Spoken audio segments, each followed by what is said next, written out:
میرے پاس کچھ نہیں بچا۔ سلطان سمجھ نہیں پا رہے تھے کہ وہ بچہ ایسی باتیں کیوں کر رہا ہے۔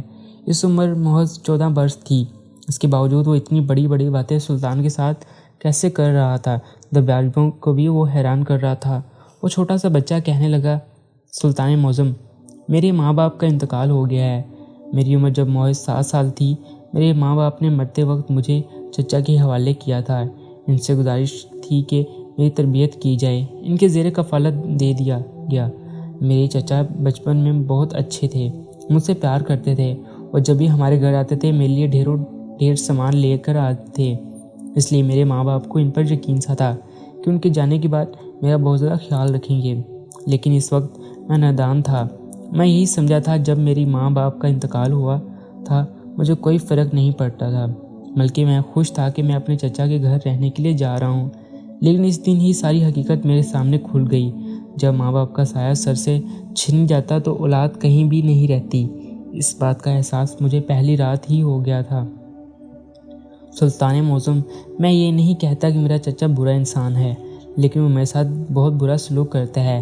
پہلی رات اس نے مجھے گھر سے باہر نکال دیا تھا اور کہا تھا کہ تیرے ماں باپ حیات نہیں ہیں، اگر اس دنیا میں رہنا ہے تو خود سے کمانا پڑے گا اور ساتھ میں مجھے بھی پالنا پڑے گا۔ میری عمر اس وقت محض 7 سال تھی، مجھے ان کی باتیں بالکل بھی سمجھ نہیں آ رہی تھی۔ وہ ان کے دروازے کے پاس بیٹھ کر رونا شروع کر چکا تھا۔ کافی دیر تک وہ روتا رہا لیکن انہوں نے دروازہ میرے لیے نہیں کھولا تھا۔ تھک ہار کر میں سڑک پر چلنے لگا۔ مجھے اس وقت کچھ بھی سمجھ نہیں آ رہا تھا کہ میں کہاں جاؤں، کیا کام کروں، لیکن کہتے ہیں نا، اللہ کی زمین بہت بڑی ہوتی ہے اور کچھ لوگ اس زمین پر اچھے بھی ہوتے ہیں۔ ایسے ہی ایک بزرگ انسان مجھے نظر آ گئے۔ انہوں نے مجھے اپنے ساتھ اپنی دکان پر کام کرنے کے لیے رکھ دیا۔ میری روز کی آمدنی بہت اچھی ہونے لگی۔ چچا نے بھی اپنے گھر میں مجھے پناہ دے دی تھی۔ دن بھر میں مشقت کرتا، رات کو جا کر خاموشی سے اپنے دن بھر کی اجرت ان کی ہتھیلی پر رکھ دیتا تھا۔ لیکن سلطان معظم، قیامت تو مجھ پر تب ٹوٹی جب میرے چچا نے میرے ساتھ جنسی تعلقات قائم کرنے کی کوشش کی۔ سلطان کی آنکھیں بے ساختہ بڑی ہوئی تھی۔ چھوٹے سے بچے کے منہ سے ایسے الفاظ سلطان کی روح کو جھنجھوڑنے کے لیے کافی تھے۔ وہ غور سے اس کی باتوں کو سن رہے تھے، سمجھ رہے تھے۔ وہ بچہ مزید کہنے لگا، سلطان معظم، میں جانتا ہوں کہ آپ کے لیے یہ بات حیران کن ہوگی اور یہاں بیٹھے درباریوں کے لیے بھی یہ بات حیران کن ہوگی، لیکن یہ حقیقت ہے۔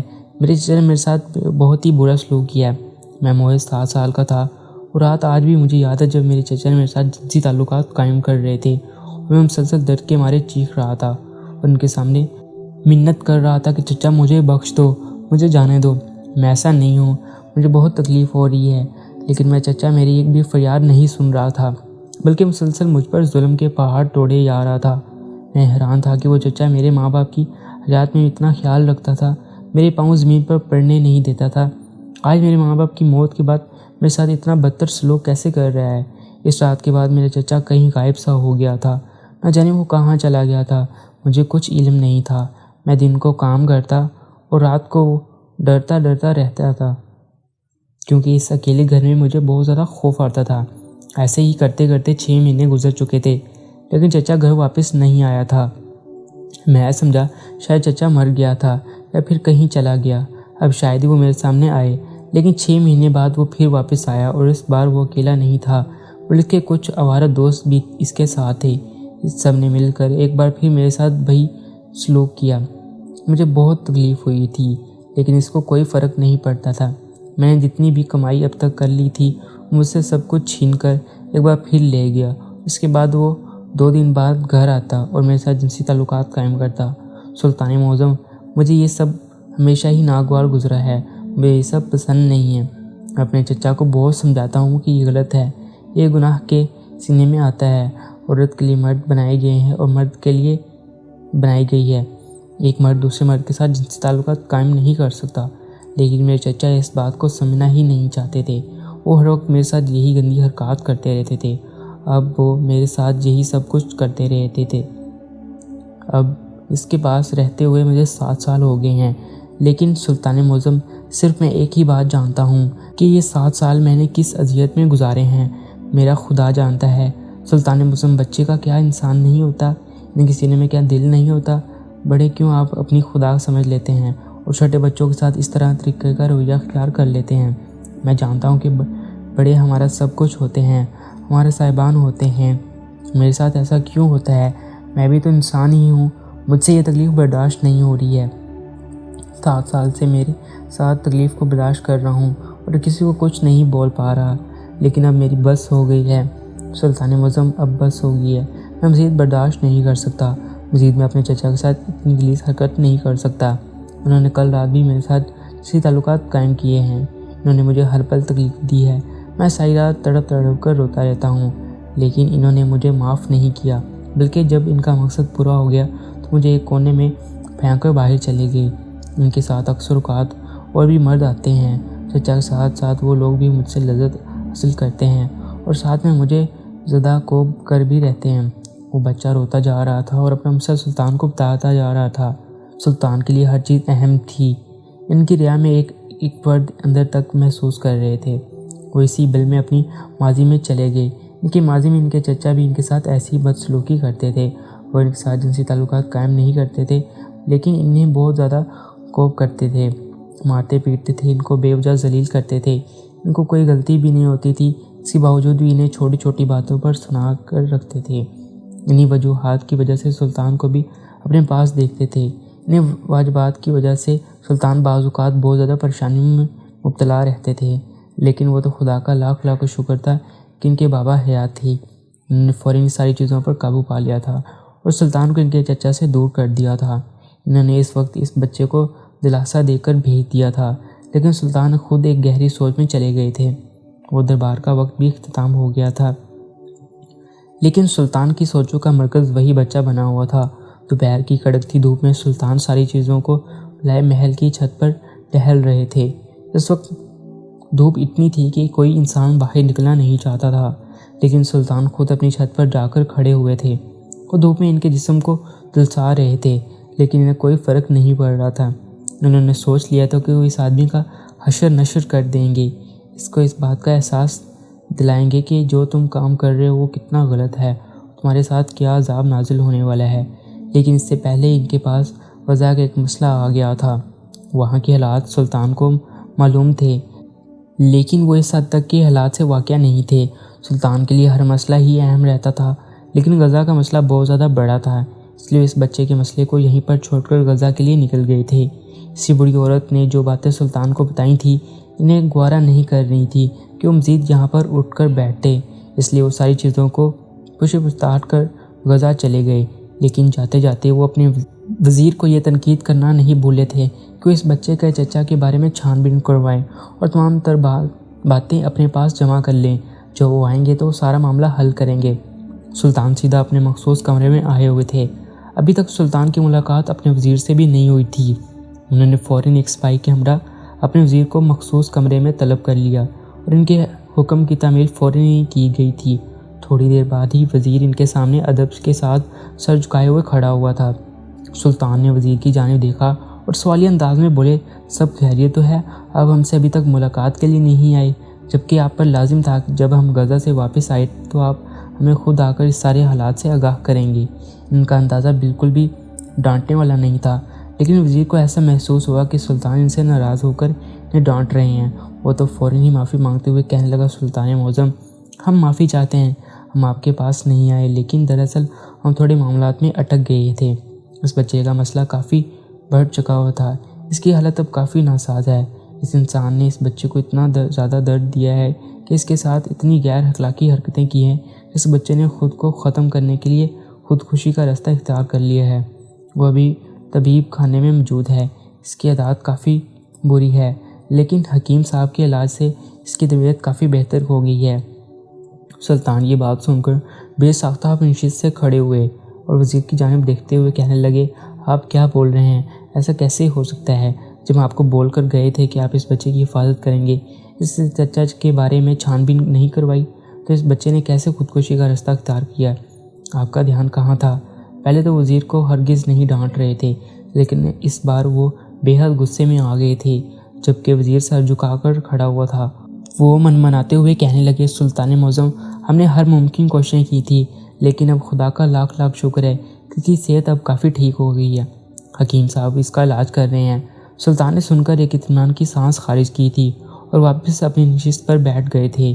اس بار ان کا غصہ سوانیزے پر پہنچا ہوا تھا۔ انہوں نے وزیر کو سلطان کا یہ لہجہ کافی بڑا لگ رہا تھا۔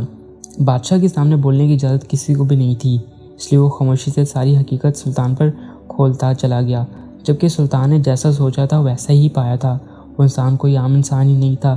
وہ 6 مہینے ایک ساتھ غائب ہو جاتا تھا۔ وہ کہیں اور نہیں بلکہ یہودیوں کے قبیلے میں جا کر ان سے بات چیت کرتا تھا۔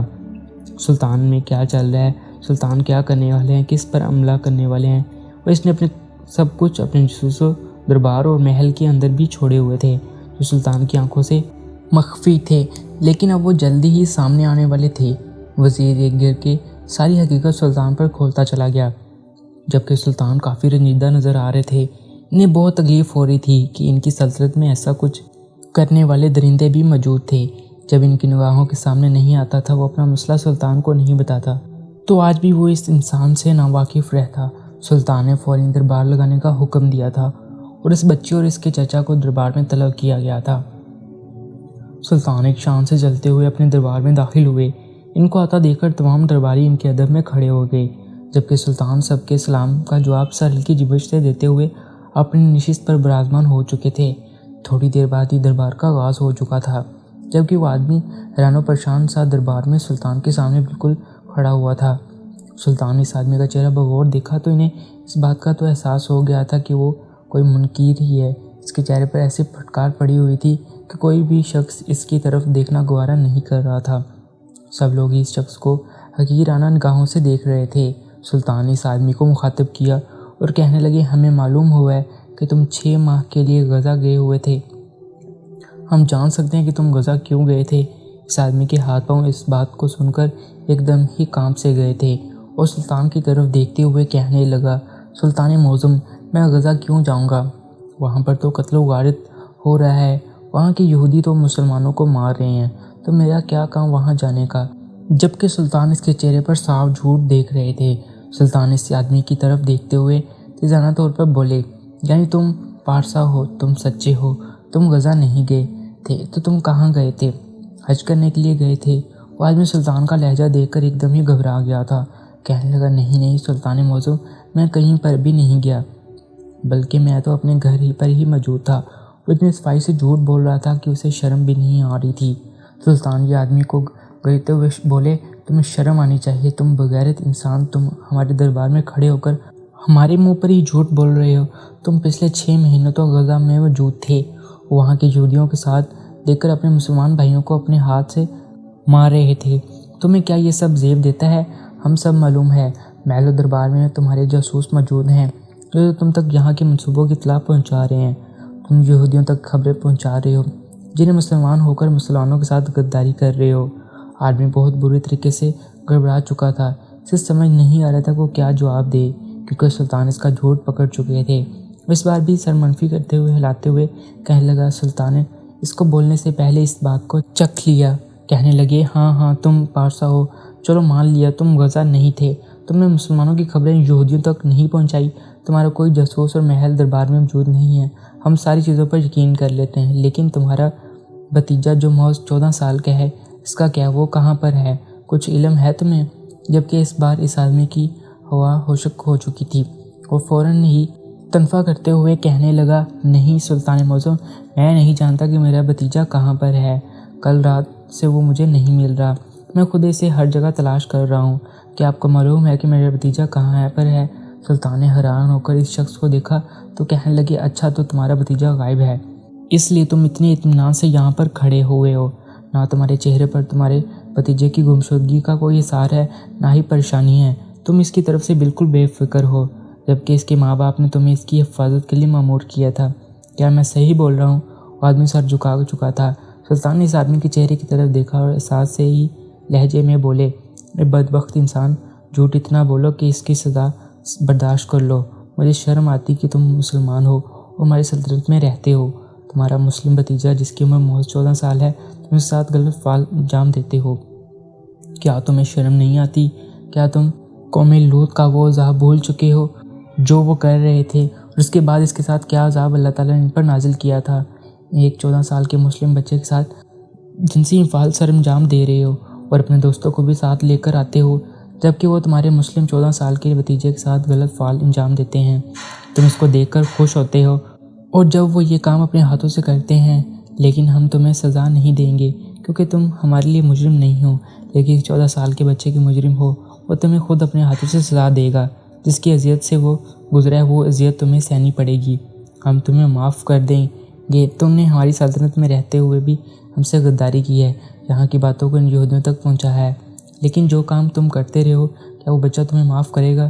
چلو بچہ تمہیں معاف کر بھی دیتا ہے، لیکن تمہارا اللہ تمہیں معاف کرے گا؟ تمہیں جنت مرنے کے بعد نصیب ہو جائے گی۔